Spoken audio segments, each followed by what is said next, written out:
السلام علیکم ناظرین، آج ہم ایک بہت اہم موضوع پر بات کریں گے اور موضوع کا نام ہے اسلام میں پردہ کیوں ضروری ہے۔ مولانا طارق مسعود صاحب نے یہ موضوع بہت اچھے طریقے سے بیان کیا ہے، لیکن آپ سے گزارش ہے کہ ویڈیو کو آخر تک دیکھیں۔ وَإِذَا سَأَلْتُمُوهُنَّ مَتَاعًا، اور فرمایا جب تم ان سے مانگو کوئی سامان، کوئی بھی چیز مانگو، فَاسْأَلُوهُنَّ مِنْ وَرَاءِ حِجَاب، تو پردے کے پیچھے سے مانگا کرو۔ یہ چیز بھی نبی کے لیے اذیت کا ذریعہ بنتی تھی اور فتنے کا ذریعہ بھی بن سکتی ہے۔ تو یہاں ظاہر ہے امہات المومنین سے کیا دنیا کی چیز مانگیں گے، تو یہاں اس سے مراد ہے جو بھی شرعی مسئلہ ہوتا ہے۔ متاع ویسے تو دنیا کے مال و متاع کو کہتے ہیں، لیکن یہاں متاع سے مراد ہے فائدے کی چیز۔ تو صحابہ کے لیے اس سے زیادہ تو کوئی فائدے کی چیز ہو نہیں سکتی تھی کہ ان کو شرعی مسئلے کا علم ہو جائے۔ تو اس لیے اللہ نے فرمایا کہ جب ان سے کوئی مسئلہ پوچھو تو پردے کے پیچھے سے پوچھا کرو، سامنے آنے کی اجازت نہیں ہے۔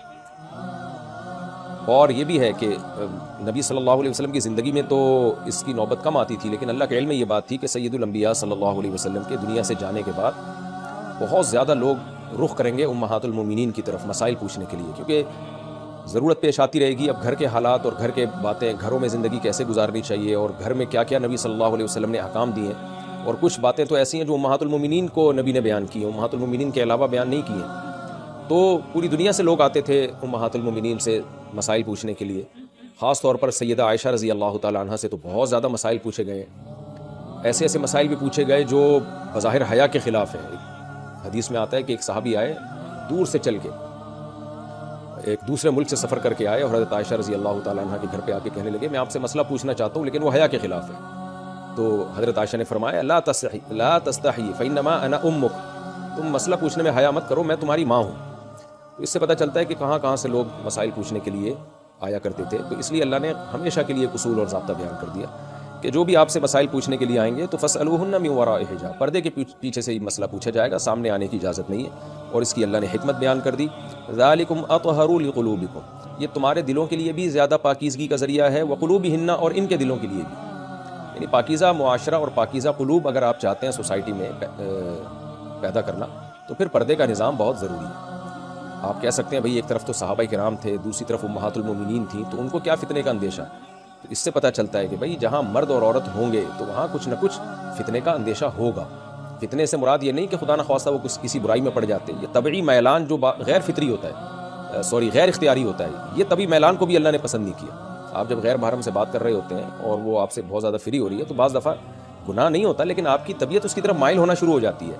تو اس طبیعت کے مائل ہونے کو بھی اللہ نے پسند نہیں کیا کہ عورت اپنے شوہر کے لیے اور مرد اپنی بیوی کے لیے کسی اور کی طرف طبیعت مائل ہی نہیں ہونی چاہیے، اس کے راستے اللہ نے بند کیے۔ خاص طور پر جو دین کی خدمت میں مشغول ہیں تو امہات المومنین سے بڑا تو کسی کا مقام نہیں ہو سکتا۔ اس لیے اللہ نے فرمایا ذالکم اطہر لقلوبکم وقلوبہن، یہ پردے میں رہ کے بات کرنا تمہارے دل اور ان کے دل دونوں کی زیادہ پاکیزگی کا ذریعہ ہے، اس سے دونوں کے دل پاک صاف رہیں گے۔ اور اس میں یہ بھی ہمیں پتہ چلتا ہے بھائی کہ آج کون اتنا نیک ہے جو یہ کہے کہ مجھے پردے کی ضرورت نہیں ہے اور وہ لڑکیوں سے گپے مار رہا ہو اور کہ مجھے کوئی فتنے کا اندیشہ نہیں ہے، یا خاتون جو ہے وہ دین کے نام پہ مردوں میں تبلیغ کرتی پھر رہی ہیں اور کہیں کہ ہمیں فتنے کا اندیشہ نہیں ہے۔ تو امہات المومنین سے بڑھ کر کون نیک ہو سکتا ہے؟ جب ان کو اللہ نے کہہ دیا کہ اس میں پردہ کرنے میں آپ کے دل کی پاکیزگی زیادہ ہے، تو جو آج کے لوگ ہیں ان کو تو اور زیادہ ضروری ہے پردہ کرنا، ان کے تو فتنے میں پڑنے کا اندیشہ ہے، ان کے تو زنا میں پڑنے کا اندیشہ ہے۔ آگے اللہ نے فرمایا وَمَا كَانَ لَكُمْ أَن تُؤْذُوا رَسُولَ اللَّهِ، اور ایمان والو تمہارے لیے حلال نہیں ہے کہ تم اللہ کے رسول کو تکلیف پہنچاؤ۔ کسی بھی طرح سے اللہ کے نبی کو تکلیف پہنچانا یہ عام مسلمانوں کو تکلیف پہنچانے کی طرح نہیں ہے۔ دیکھیں کچھ حلال کام ہیں لیکن چونکہ نبی کی تکلیف کا ذریعہ ہے تو حلال ہونے کے باوجود اللہ نے ان کو حرام کر دیا، کیونکہ وہ نبی کی عظمت اور منصب کے خلاف تھے، حالانکہ وہ حلال تھے۔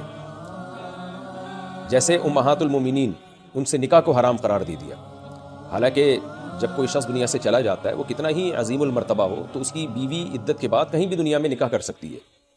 لوگ اپنے استاذ کے دنیا سے جانے کے بعد ان کی زوجہ سے نکاح کر لیتے ہیں، اس کو شریعت میں معیوب نہیں سمجھا گیا۔ پیر و مرشد کی زوجہ سے نکاح کر لیتے ہیں، اکثر لوگ اپنی چچا کے جانے کے بعد چچی سے نکاح کر لیتے ہیں، ماموں کے جانے کے بعد مامی سے نکاح کر لیتے ہیں۔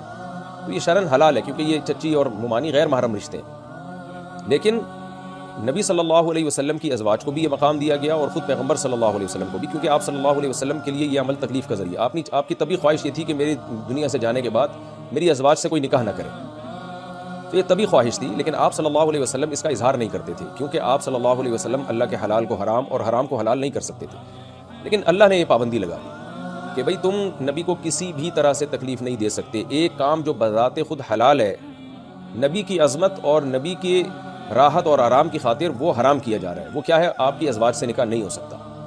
اس لیے آگے اللہ نے فرمایا وَلَا أَن تَنْكِحُوا أَزْوَاجَهُ مِن بَعْدِهِ أَبَدًا، اور نہ تمہارے لیے یہ جائز ہے کہ تم ان کی بیویوں سے ان کے دنیا سے جانے کے بعد کبھی بھی نکاح کرو. کیوں؟ إِنَّ ذَلِكُمْ كَانَ عِندَ اللَّهِ عَظِيمًا، تمہارا یہ عمل اللہ کے نزدیک بہت بڑا عمل ہوگا. یعنی یہ چھوٹا گناہ نہیں ہے، بہت بڑا گناہ ہے. اسی سے وہ مسئلہ بھی حل ہو گیا کہ حضرت علی نے حضرت فاطمہ کی موجودگی میں دوسری شادی کیوں نہیں کی. حضرت عثمان نے بھی نبی صلی اللہ علیہ وسلم کی بیٹی جب آپ کے نکاح میں تھیں تو ان کی موجودگی میں دوسری شادی نہیں کی. اس کی وجہ بھی یہی ہے کہ دوسری شادی اگرچہ حلال ہے لیکن بہرحال باپ کو تکلیف ہوتی ہے جب اس کی بیٹی پہ سوکن آئے. تو اس لیے حضرت علی نے سید الانبیاء صلی اللہ علیہ وسلم کا خیال کیا اور حضرت عثمان نے بھی خیال کیا. تو حضرت فاطمہ سیدہ فاطمہ کے دنیا سے جانے کے بعد پھر حضرت علی رضی اللہ تعالیٰ عنہ نے نکاح کیا. اور شہادت کے وقت آپ کے نکاح میں 4 بیویاں تھیں. حضرت عثمان کی شہادت کے وقت بھی آپ کے نکاح میں 4 ازواج تھیں. تو کیونکہ نبی نے وہاں بھی پابندی نہیں لگائی ہے. حدیث میں آتا ہے نا کہ جب حضرت فاطمہ پر حضرت علی نے ارادہ کیا نا ایک اور نکاح کا، تو آپ نے فرمایا واللہ لست احلل حراما ولا احرم حلالا، اللہ کی قسم نہ میں اللہ کے حلال کو حرام کر سکتا ہوں نہ حرام کو حلال.